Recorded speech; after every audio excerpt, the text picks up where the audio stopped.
오늘은 히브리서 6장 9절부터 20절까지의 말씀을 통해서 참된 소망과 확신이라는 제목을 가지고 함께 은혜를 나누고자 합니다. 히브리 저자는 나는 누구라고 말을 하지 않았지만요, 우리 모든 신학자들이 사도 바울이 아니다 그렇게 추측합니다. 사도 바울의 내용 그리고 사도 바울의 복음이 그대로 담겨져 있기 때문에 그렇습니다. 이 히브리서를 통해서 그 당시 유대인들에게 예수 그리스도를 증거하는 내용이 히브리서인데요, 히브리서는 참 논리적이고 또 유대인의 관점에서 율법을 중심으로 아주 그들이 이해하기 쉽게 그들에게 설명합니다. 오늘날 우리는 율법에 대한 내용을 잘 알지 못하기 때문에 또 율법의 어떤 관념적인 사고를 갖지 않기 때문에 좀 어렵게 느끼기도 하지만 이 히브리서는요, 예수 그리스도가 누구인가를 분명히 가르쳐 줍니다. 그래서 1장부터 쭉 예수 그리스도는 천사와 비교하고 또 모세와 비교하고 선지자와 비교하고 여러 위대한 인물들과 비교하면서 예수 그리스도는 누구와도 비교할 수 없는 존재다. 그분은 하나님이시자 그분은 육신의 몸을 입고 이 땅에 와서 우리의 모든 죄를 짊어지시고 우리를 대속해 죽으신 예수 그리스도, 우리의 구원자다. 그렇게 설명해 나갑니다. 그리고 4장 마지막 또 5장 초반에는 예수 그리스도는 멜기세덱과 비교할 수 없는 존재다. 시작도 없고 끝도 없는 존재. 그러니까 신적인 존재이고 그분은 신이시다 그 말이죠. 그래서 우리를 이끌어 가시는 분이 바로 예수 그리스도다 그렇게 설명하면서요, 이제 5장 중반절 이후부터 6장까지는 무엇을 이야기하냐면, 그러므로 우리가 예수를 믿는 자들로서 또 예수를 따르는 자들로서 어떻게 살아야 할 것을 권면하는 내용입니다. 그래서 지금 계속 이 히브리서를 통해서 말씀하는 것처럼 우리가 예수 그리스도를 따르는 자로서 어떻게 해야 되냐면요, 우리가 어린아이의 신앙으로 살아가지 말라는 겁니다. 믿음의 성숙이 있어야 된다 그 말이죠. 어린아이에게 있어서는 젖만 먹잖아요. 딱딱한 음식을 먹지 못합니다. 그러니까 이 음식을 먹으려면 어떻게 해야 되냐면요, 성장해야 음식을 먹을 수 있는 거죠. 우리가 하나님의 말씀이 우리 안에 들어와서 녹아져서 우리가 하나님의 말씀대로 살려면 믿음의 성숙이 있어야 된다 그 말이죠. 말씀을 듣지 않고 덮어놓고 그저 주여 믿습니다고 한다고 해서 우리의 믿음이 성장하는 게 아니라 그 말이죠. 그래서 이 히브리서에 보면요, 이 사도 바울이 이 히브리서를 읽는 자들에게, 독자들에게 권면하는 내용이 바로 5장 중반절부터 6장까지 내용인데요. 뭐라고 권면하냐면, 너희가 어린아이처럼 성장하지 않는 그런 모습이 아니라 단단한 음식을 먹을 수 있도록 성장하라. 그 당당한 음식을 먹을 수 있다는 것은 자신의 지각을 사용해서 연단을 받아 선악을 분별한답니다. 그러니까 말씀을 통해서 우리가 분별력을 갖게 되고요, 말씀을 통해서 지각력이 생기고 말씀을 통해서 우리가 성장하는 것입니다. 말씀을 덮어놓고는 예수 믿을 수 없는 거죠. 그래서 오늘의 사탄이요, 말씀을 읽지 못하는 게 아니라 말씀을 자꾸 왜곡해 들어갑니다. 그래서 사람들이 말씀의 의미를 혼돈케 만드는 거죠. 자의적으로 해석하고 또 그것을 세상의 어떤 욕심과 대입해서 내가 갖고 싶은 것이 이 말씀이구나, 구하라 주실 것이요, 찾으라 찾을 것이요, 문을 두드리라 열릴 것이라, 그렇게 우리 주님께서 말씀하니까 내가 구하면 다 얻을 수 있구나. 그래서 내가 욕심을 채운다 그 말이죠. 하나님 내게 구하라고 했으니까 나 이것도 주세요 저것도 주세요, 그런 말이 아닙니다. 욕심을 채우라는 말이 아니죠. 주님의 뜻대로 구하라 그 말이에요. 주님이 원하는 삶을 살아라 그 말입니다. 그러면 하나님께서 너의 힘이 되어주시고 능력이 되어주시다 그 말이죠. 모든 일이 합력한 선을 이룬다. 그러면 내가 해당하는 모든 일이 다 내게 선하게 다 역사가 되겠구나. 그래서 내 고집, 내 욕심을 거기다 대입한다 그 말이죠. 여러분, 우리가 하나님의 말씀을요, 읽는다고 안다고 우리의 하나님의 말씀대로 사는 게 아닙니다. 그 전적인 의미를 깨닫고 내 자신이 녹아져서 하나님의 뜻을 이루며 사는 겁니다. 그래서 말씀이 곧 육신이 되어 이 땅에 오신 분이 바로 예수 그리스도입니다. 내가 예수를 믿는다는 것은 바로 말씀대로 사는 것이라 그 말입니다. 어린아이에 머물지 말고 너희가 단단한 음식을 먹는 성인처럼 말씀으로 분별력을 가져라 그렇게 말했습니다. 우리가 그 다음에 지난주에 말씀한 것은요, 우리가 성장하지 않으면 어떤 결과를 갖게 되느냐, 우리가 결국은 어떻게 되냐면요, 타락한답니다. 결국은 우리가 배교한답니다. 예수 그리스도를 배반할 수밖에 없답니다. 그래서 지난주에 보던 말씀처럼요, 한 번 빚을 받고 하늘의 은사를 맛보고 성령에 참여한 바 되고 하나님의 선한 말씀을 내세의 능력을 맛보고도 타락한 자들은 다시 새롭게 하여 회개하게 할 수 없나니 이는 그들이 하나님의 아들을 다시 십자가에 못 박아 드러내놓고 욕되게 함이라. 많은 경험, 은사, 체험, 많은 것들을 했지만 결국은 성장하지 않고 자라지 않으면 예수 그리스도를 버릴 수밖에 없다 그 말이죠. 여러분, 어린아이가 자라지 않고 그저 어린아이 형태로만 몸은 자라고 키는 자라는데 사고가 자라지 않고 있다면 나중에 어떻게 될까요? 어머니 감사합니다, 아버지 감사합니다 그럴까요? 모두 원망만 할 겁니까? 남하고 비교하면서요. 내가 이런데 저런데 엄마 나에게 해준 게 뭐 있어? 원망할 겁니다. 그건 뭘 의미하냐면요, 아이가 성장하지 않고 전체되어 있다. 다시 말해 자라지 않았다 그 말이죠. 자란다는 것은 성숙해 가는 겁니다. 내 입장에서 남의 입장이 되고 남의 입장에서 하나님의 뜻을 헤아리고 그리고 세상의 모든 사회 속에서 내 역할을 감당하는 거죠. 그래서 우리의 욕구, 메슬로의 경영학자 메슬로의 욕구 5단계설이 있죠. 맨 밑에는 본능적인 욕구가 있습니다. 그 다음에 뭐가 되는 실천의 욕구가 생기죠. 그 다음에 맨 위에 단계는 자아 실현의 욕구가 있어요. 이게 성장의 단계입니다. 우리 인간이 성장하면요, 내 중심에서 어떤 중심이 되냐면 남을 돌아보는 중심이 되고요, 마지막에는 하나님의 중심이 됩니다. 하나님의 관점에서. 신앙에 보면 그렇게 될 그 말이죠. 그래서 성장하지 않으면 우리가 예수 그리스도를 부인할 수밖에 없는 그런 타락한 인생이 될 수밖에 없다 그 말입니다. 그 다음에 이제 오늘 본문에는요, 그러면 우리가 성숙하려면 어떻게 해야 되는가? 분명히 붙들어야 될 게 있다는 거죠. 목표가 분명해야 된다 그 말이죠.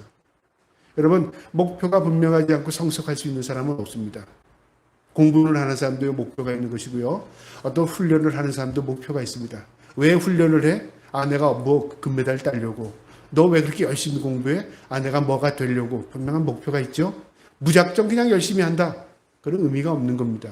우리의 신앙도 마찬가지입니다. 무엇 때문에 열심히 신앙생활해?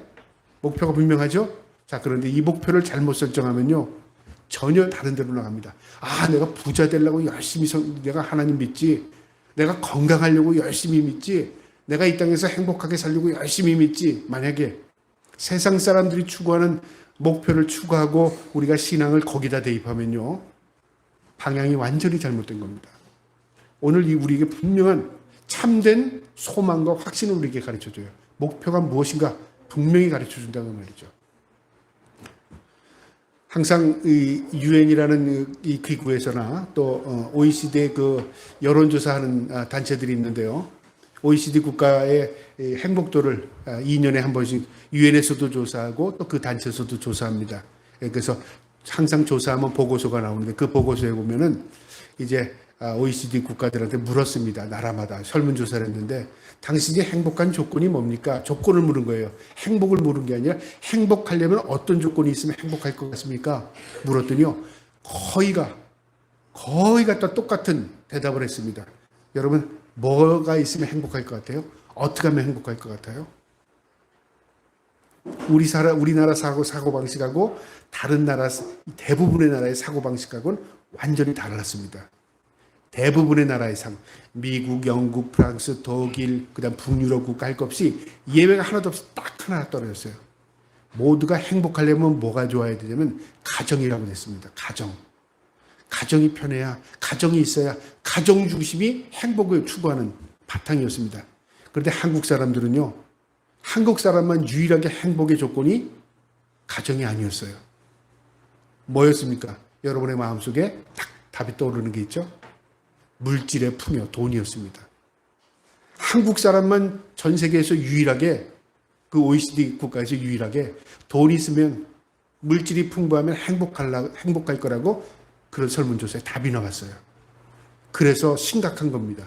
왜 심각하냐면요, 행복의 조건이 인격적이지 않아요.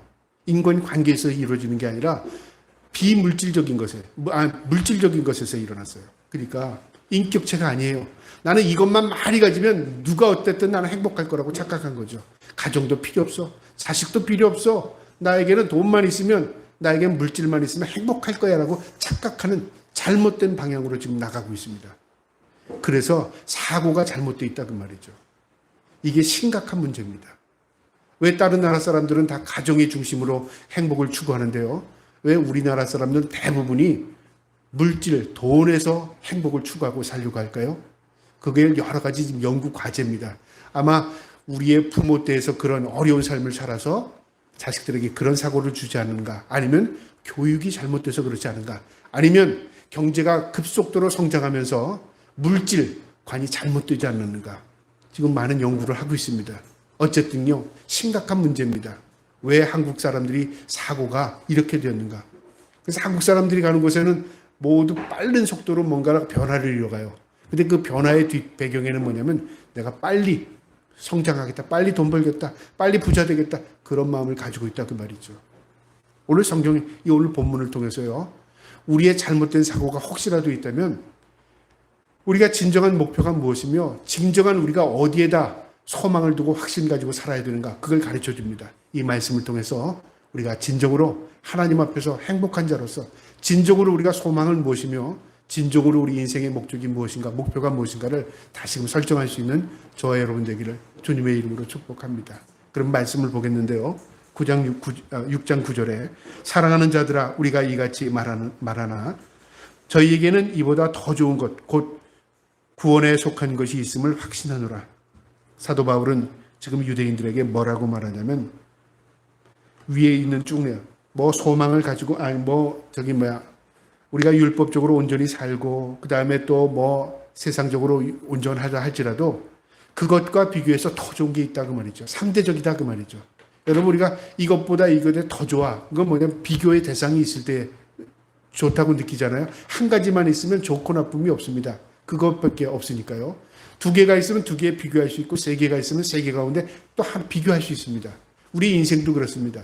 무엇보다 더 무엇이 더 나아 비교할 수 있죠. 여기 뭐라고 말하냐면 더 좋은 것이랍니다. 비교하는 겁니다. 비교급이죠. 곧 구원에 속한 것이 있음을 확신하노라.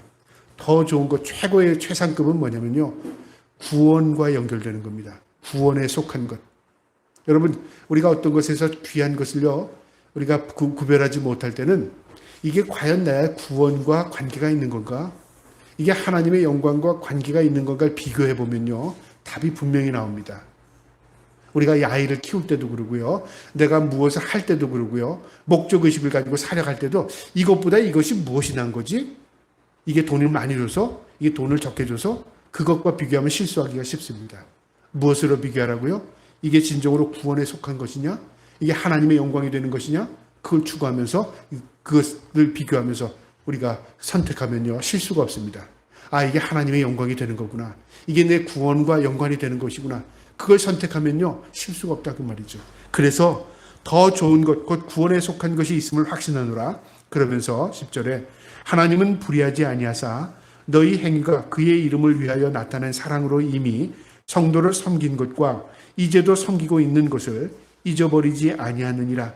먼저 좋은 것, 구원과 연결되는 게 있다 그러죠. 구원에 속한 것, 나는 그것이 가장 좋은 것이라고 나는 확신한다 그 말입니다. 그러면서 하나님은 불의하지 않는답니다.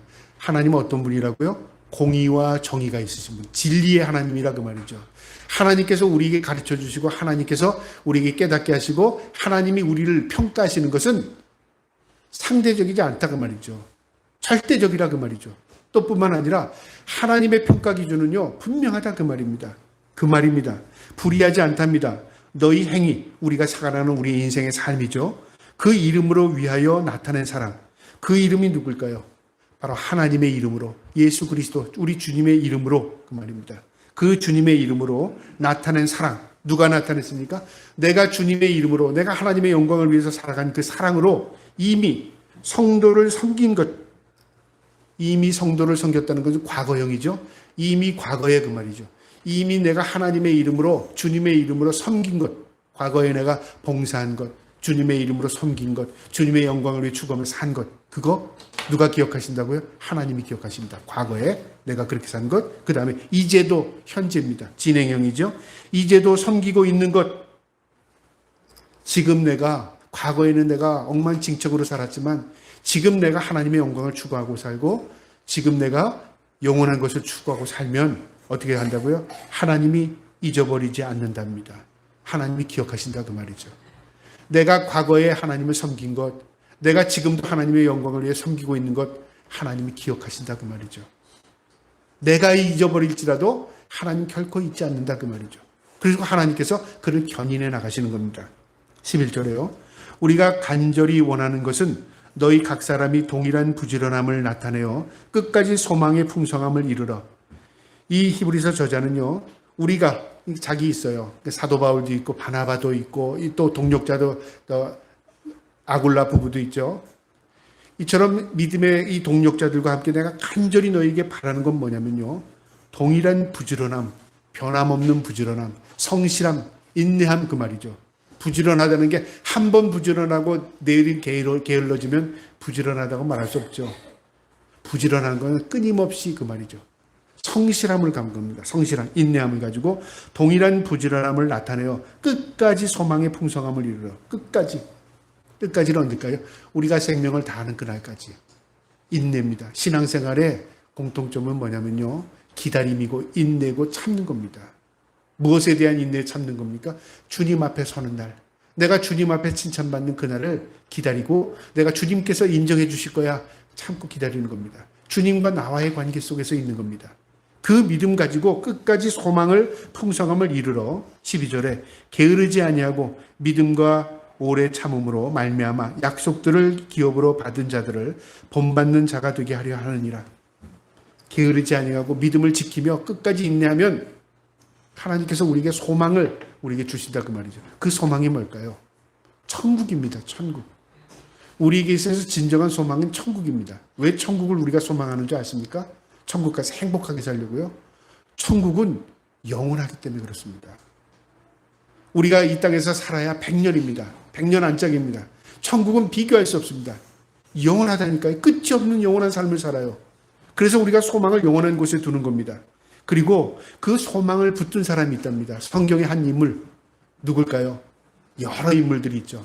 아브라함, 이삭, 야곱, 요셉, 모든 믿음의 족장들의 공통점은요, 하나님의 인도함을 따라 소망을 하나님께 두고 살았습니다. 우리가 이 땅에 있지만 우리가 이 땅에 소망을 두고 사는 게 아니라요, 하나님께 소망을 두고 살아야 할 사람들입니다. 그래서 우리가 게으르지 않고 나태하지 않고 믿음과 오래 참음으로, 믿음의 본질입니다. 믿음, 내가 소망 가지고 있는 그건 믿음입니다. 그 다음에 어떻게 해요? 게으르지 않고 오래 참는 겁니다. 인내함. 그래서 우리가 이제는 못 견뎌요 그리고 쓰러지면 그건 믿음이 아니죠. 믿음은 끝까지 견디는 힘입니다. 그러면서 약속을 기업으로 받은 자들을 본받을 자, 약속을 기업으로 받은 자들이 있습니다. 성경의 모든 위대한 성경의 승리자들의 모습이죠. 그 가운데 대표적인 사람이 아브라함입니다.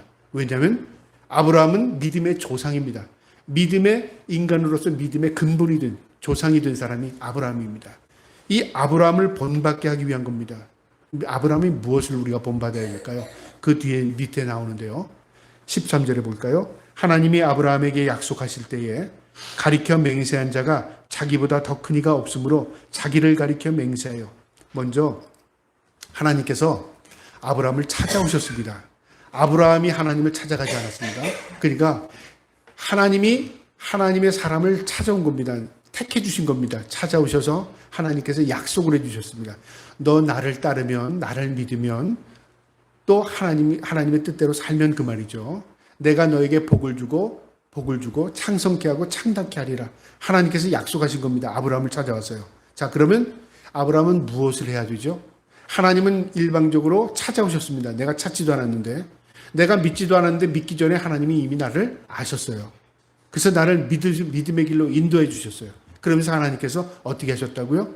약속을 주셨어요. 너 이렇게 살면 하나님께서 너에게 복을 주고 너를 창대케 하고 하나님이 약속이 너에게 이루어지게 할 거야. 하나님이 일방적으로 약속해 주셨어요.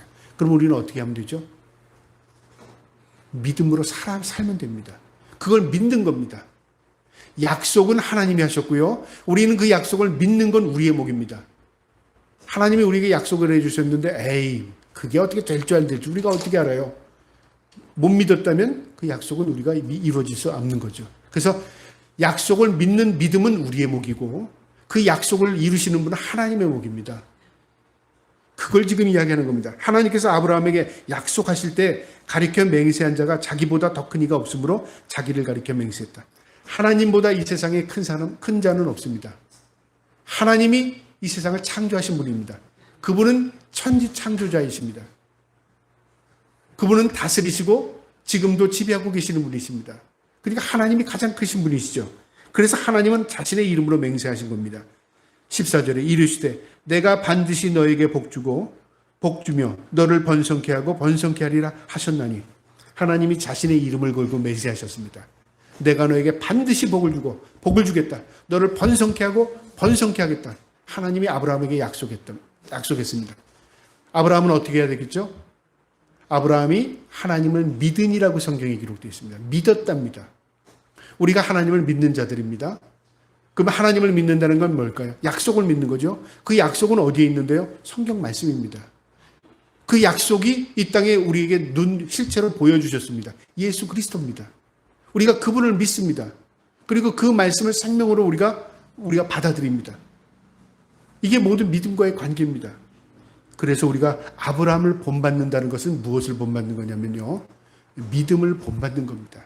자, 그러면 아브라함이 어떻게 믿음을, 그 증거를 보였냐면요, 15절에요. 그가 이같이 오래 참아 약속을 받았느니라. 간단하게 나오죠. 그가 누구냐? 아브라함이 오래 참음으로 약속을 받았답니다. 아브라함이 얼마나 오래 참았을까요? 먼저 아브라함은 75세예요. 하란을 떠났습니다. 그리고 방향을 알지 못하고 갈 바를 몰랐습니다. 방황하는 거죠. 아버지는 돌아가셨죠. 자신은 고향으로 돌아가자니 참 이 식구들 데리고 돌아가기가 험난하고, 앞으로 나가자니 또 미래가 암울하고 갈 바를 몰랐습니다. 그때 하나님이 나타나셔서 내 본토 친척 아비집을 떠나라고 말씀하십니다. 그리고 내가 지시한 땅으로 가라 그러고 말씀하셨습니다. 떠나는 것 그리고 가는 것입니다. 방향이 분명하죠. 그가 하나님의 말씀을 믿었습니다. 그리고 하나님께서 네가 그렇게 하면 내가 너에게 복을 주고 복을 줄 것이며 번성케 하고 번성케 할 것이며 내가 너와 함께 하겠다. 임마누엘, 함께 하겠다고 약속하셨습니다. 아브라함이 그걸 믿었답니다. 그리고 그 믿음이 언제 성취됩니까? 25년이라는 세월입니다. 먼저 그 약속을 하고 아들을 주시기까지 25년 걸렸습니다. 여러 과정이 있었죠. 25년이 끝이 아니었습니다. 그 다음에 어떻게 될까요? 그 다음에 또 하나님 또 테스트하셨습니다. 그 이삭이 난 이후에 하나님께서 이삭이 청년이 되었을 때 또 테스트하셨어요. 그리고 어떻게 했어요? 그 다음부터 내가 아브라함이 믿음의 조상이 됐어요. 믿음이 이런 거야 하나님이 인정해 줬다 그 말이죠. 여러분, 우리도 이 과정을 거쳐가는 겁니다. 아브라함이 했으니까 우리는 이제 안 해도 돼가 아니라, 아브라함이 믿음의 조상이 되어서 아브라함이 그런 삶을 살았습니다. 하나님께서 믿음을 보셨습니다. 아브라함을 통해서. 이제 우리도 아브라함처럼 믿음을 고백하며 사는 겁니다. 어디서요? 이 땅에서요. 여러분과 저는 믿음을 하나님께 보이며 살아야 하는 것입니다. 그런데 우리는 믿음은 안 보여요. 뭘 보이며 살죠? 내 요구사항만 보이고 있어요. 하나님 이게 필요합니다. 하나님 이게 필요합니다. 이거 주셔야 내가 행복하죠. 이렇게 없으면 난 못 믿어요. 하나님 내가 주셔야 내가 믿죠. 이렇게 한다 그 말이죠. 여러분, 믿음이라는 건 뭐냐면 말씀을 믿는 겁니다. 그 약속을 믿는 겁니다. 그래서 그가 이같이 오래 참아 약속을 받았답니다. 16절에요. 사람들은 자기보다 더 큰 자를 가리켜 맹세하나니 맹세는 그들이 다투는 모든 일의 최종 확정이니라. 이 말이 좀 어려운데 이런 말입니다. 사람들은 자기보다 더 큰 자에게 맹세한다는 게, 고대 사회에서는 맹세를, 내가 아버지를 두고 맹세할게, 엄마를 두고 맹세할게, 그건 뭐냐면은 내가 안 되면 엄마한테 내가 책망을 받을게, 아버지한테 책망을 받을게 그 말이고요. 내가 왕을 두고 맹세한다. 내가 이 나라의 법에 접촉이 돼도 내가 그 약속을 지키겠다. 왕에게 처벌을 받을 정도로 내가 약속을 지키겠다 그 말입니다. 높은 사람에게, 힘 있는 자에게 그 이름을 걸고 약속할 수 있습니다. 그런데 하나님께 약속을 한다는 건 뭐죠? 내 영혼의 주관자입니다. 내 생명의 주인에게 내가 약속하겠다. 삶과 죽음의 모든 문제를 내가 하나님께 맡기겠다 그 말입니다. 약속하겠다 그 말입니다. 그래서 이 약속이라는 최종적인 결재권자가 누구냐면 하나님이십니다. 그런데 여긴 맹세하나니, 맹세는 그들이 다투는 모든 일, 그러니까 다투고 서로 시비할지라도 최종의 확정이 누구냐면요, 하나님의 약속입니다. 불변합니다. 최종적인 결정권자는 하나님이라 그 말이죠. 우리가 이 땅에 살 때요, 믿음은 하나님께 보이는 것이고요, 그리고 그 약속은 하나님의 뜻 가운데 이루어지는 것입니다. 그리고 우리가 하나님께 맹세하고 사는 것입니다. 17절에 하나님의 약속은 기업으로 받은 자들에게 그 뜻이 변하지 아니함을 분명히 나타내시려고 그 일을 맹세로 보증하셨나니, 하나님의 약속은 하나님 스스로 하나님의 이름을 걸고 하나님이 우리에게 약속해 줄 수 있답니다. 그게 보증입니다. 여러분, 보증 가운데 가장 큰 보증이 뭘까요? 그 실체를 가지고 있는 분, 그 권력자가 주는 그 보증이 가장 큰 보증이잖아요. 내가 그 사람이 줄 수 있도록 내가 보증할게. 그건 힘이 없어요. 저 사람이 너에게 줄 수 있도록 내가 보증할게. 그건 힘이 없습니다. 당사자인 최종 결재권자가 내가 해줄게 하는 건 뭐예요? 확실한 보증이죠. 세상을 창조하신 하나님께서 우리 피조물인 인간에게 확증의 보증을 주신 겁니다. 내가 그렇게 하리라. 내가 너에게 복 주고 복 주겠다. 내가 너를 번성케 하겠다. 내가 너와 함께 하겠다. 하나님이 약속해 주신 겁니다. 18절이에요. 이는 하나님이 거짓말을 하실 수 없는 이 두 가지 변하지 않는 사실로 말미암아 앞에 있는 소망을 얻으려고 피난처를 찾는 우리에게 큰 위로를 받게 하려 하십니다. 하나님이 거짓말할 수 없는 두 가지 조건이 있답니다. 하나님이 약속을 하셨습니다. 하나님의 이름을 걸고요. 그리고 하나님이요 맹세까지 하셨습니다. 여러분, 좀 우리가 너무 미안하지 않습니까? 하나님한테. 하나님이 우리에게 무엇을 맹세를 하시고 무엇을 약속하십니까? 맹세 안 하셔도 돼요. 그분은 창조주이시기 때문에. 약속 안 하셔도 됩니다. 하나님 멋대로 하실 수 있는 분이십니다. 그런데 하나님이요 피조물에게 약속하시고 그것에 대한 맹세까지 하셨습니다. 그렇다면 더 이상 이거에 대해서 우리가 이 왈가불가할 문제가 아니라 그 말이죠. 구원은 확실한 것입니다. 왜요? 하나님께서 보증하셨으니까. 이는 소망을 얻으려고 우리에게 참된 소망, 앞에 있는 소망이 뭘까요? 천국입니다. 앞에 있는 소망을 얻으려고 피난처를 찾는 우리에게 우리가 이 땅을 나그네 인생이라고 하는 이유는요. 종착역이 여기가 아니기 때문에 그렇습니다. 우리가 거쳐가는 인생입니다. 누구나 예외 없이 다 나그네 인생을 살아갑니다. 종착역은 어디요? 하나님 앞에 서는 것입니다. 그 종착역인 하나님 앞에 서서요. 그 길에서 두 가지로 확 갈라집니다. 하나님의 심판 안에서 한쪽은 천국, 한쪽은 지옥. 분명히 나눠진다 그 말이죠. 그래서 하나님의 피난처를 찾는 우리에게, 천국 가려고 하는 우리에게 큰 위로를 받게 하신다 그 말입니다. 왜요? 하나님의 약속, 하나님의 맹세가. 19절에요. 우리가 이 소망을 가지고 있는 것은 영원한 닷을 같아서 든든하고 견고하여 휘장 안에 들어가나니. 먼저 휘장 안에 들어간다는 건 뭐냐면 휘장은 대제사장만 그 휘장을 펼치고 들어갈 수 있습니다. 그러니까 하나님을 만나는 길은 휘장을 통과해서 법궤 아래 들어가는 겁니다. 대제사장만요. 그런데 예수님이 십자가 죽으실 때에 휘장이 위에서부터 아래로 찢겨 나갔습니다. 성경에 나오죠? 그건 무엇을 의미하냐면 이제 모두가 하나님을 만날 수 있습니다. 어떻게 만나요? 예수 그리스도의 이름으로. 예수 그리스도께서 우리의 대제사장이 되셔서 우리는 예수님의 이름으로 예수님 때문에 하나님께 나갈 수 있는 은혜를 입게 된 겁니다. 이 놀라운 소망이죠. 그 소망을 내가 붙드는 겁니다. 그런데 그게 뭐냐면요. 영원한 닷이랍니다. 여러분 배에 있어서 아무리 배가 웅장하고 아무리 배가 멋있어도요. 닷이 없으면 방향을 못 잡습니다. 엔진이 아무리 힘이 있어서 앞으로만 나간다고 해도 이 닷이 없으면요. 키를 잡을 수가 없어요. 키가 방향을 잡아주잖아요. 소망이 바로 그겁니다. 여러분 돈이 우리를 행복하게 하고 물질이 우리 행복할 것 같죠? 그걸 잡는 순간에요. 결국 어떻게 무너져 내립니다. 세상의 모든 권력을 잡으면 내가 행복할 것 같죠? 권력을 잡는 순간에 무너져 내립니다. 여러분 세상의 모든 욕심을 채운다고 해서요. 우리 인간이 그것으로 만족하지 않습니다.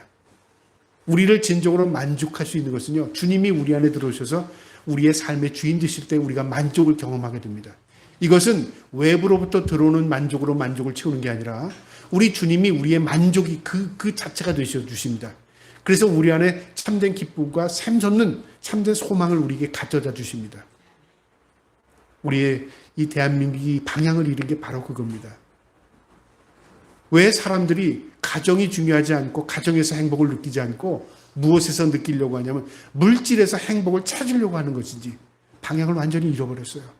우리 믿는 사람들이 천국에 소망을 두지 않고 어디에 소망을 두고 사냐면 이 땅에 뭐 잘 되는 것에 소망을 두면 방향이 잃어버린 겁니다. 왜 예수 믿어? 잘 되려고. 왜 예수 믿어? 복 받으려고. 왜 예수 믿어? 건강하려고. 방향을 완전히 잃어버린 거예요. 왜 예수 믿어? 주님의 말씀대로 나는 믿음으로 살다 천국 가려고. 방향이 분명하죠. 이게 흔들리지 않는 믿음이라 그 말입니다. 소망을 거기에 두고 살아라 그 말입니다. 그 다음에 마지막 20절에요. 그리로 앞서가신 예수께서, 그리로 앞서가셨다는 게 누굴까요? 예수님께서 우리보다 먼저 우리에게 천국 가는 길을 보여주셨습니다. 멜기세덱의 반차를 따라, 그러니까 끝도 없고 시작도 없는 멜기세덱을 임해야 그 예수님이 멜기세덱처럼 따라 영원한 대제사장이 되어 우리를 위하여 들어가셨느니라. 우리의 길을 생명의 길로 인도하셨답니다. 그래서 주님은 우리의 목자가 되시고요. 우리는 그의 양이 된다고 표현하는 겁니다. 주님은 우리의 길을 인도하십니다. 우리는 그분을 따른다는 게 뭐냐면 그 말씀을 믿고 주님을 따르는 겁니다. 말씀대로 살아가는 게 따르는 겁니다. 아, 나는 주님 따라. 나는 믿어. 주님은 나의 목자야. 그러면서 말씀을 저버리고 살아요. 등지고 살아요. 말씀대로 살지 않아요. 그건 뭘 의미하죠? 그건 위선이던가 잘못된 길을 가고 있는 것입니다. 오늘 이 말씀에서 우리에게 주는 교훈인데요. 오늘 이 교훈은 부지런함으로 주님께 소망을 두고 살랍니다. 주님께 소망을 두고. 왜요? 그것이 영혼엔 닻이랍니다. 방향이 분명하답니다. 주님 앞에 소망을 두고 천국에 소망을 두고 사는 게 그게 우리에게 영원한 참된 길이라 그 말이죠. 저와 우리 이 땅에서 살 때 우리에게 부족함이 있을지라도 부족이 나를 불행하게 만드는 게 아니라 잘못된 게 나를 불행하게 만드는 겁니다. 진정으로 내가 하나님을 참 위로를 받는 안식을 누리려면 방향이 분명해야 합니다. 바로 영원한 탑 대신 예수 그리스도를 바라보며 소망을 천국에 두고 살기를 주님의 이름으로 축복합니다.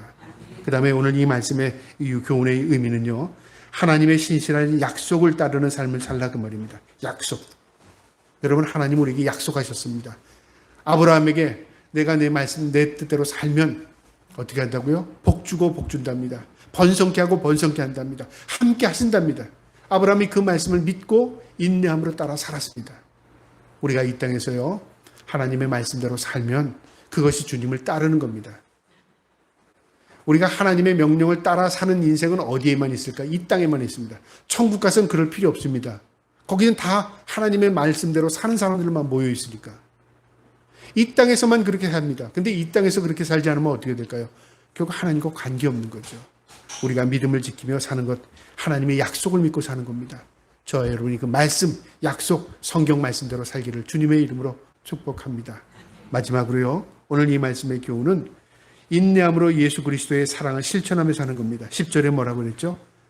하나님의 불의하시지 아니하사 너희 행위가 그의 이름을 위하여 나타낸 사랑으로 이미 성도들이 섬긴 것과 이제도 섬기고 있는 것을 잊어버리지 아니하는. 과거에 내가 섬긴 것, 지금도 내가 섬기고 있는 것, 나는 잊어버릴지라도 우리 하나님은 잊어버리지 않는답니다.